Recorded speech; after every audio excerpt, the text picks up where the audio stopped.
গোলাপগঞ্জের সূচনা medical and technical training ইনস্টিটিউটের উদ্যোগে কারিগরি ও মাদ্রাসা বিভাগ শিক্ষা মন্ত্রণালয় অ্যাসেট প্রজেক্টের আইএসআইসি তত্ত্বাবধানে শিক্ষার্থীদের নিয়ে ইফতার ও দোয়া মাহফিল অনুষ্ঠিত হয়েছে। শনিবার বিকেলে পৌর শহরের একটি অভিজাত পার্টি সেন্টারে ইফতার পূর্ববর্তী এক সংক্ষিপ্ত আলোচনা সভা অনুষ্ঠিত হয়।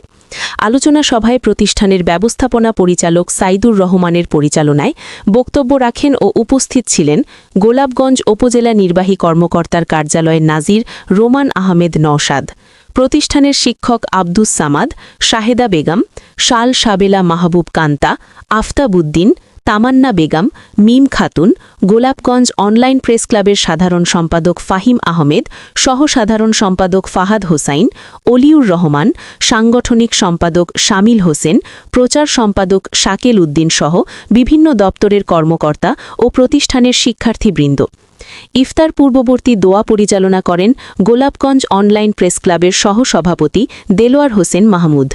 ঈদের সেরা পাঞ্জাবি কিনতে চলে আসুন গোলাপগঞ্জ চৌমোহনীর মসজিদ মার্কেটের দ্বিতীয় তলায়। থাকছে ঈদ স্পেশাল ডিসকাউন্ট।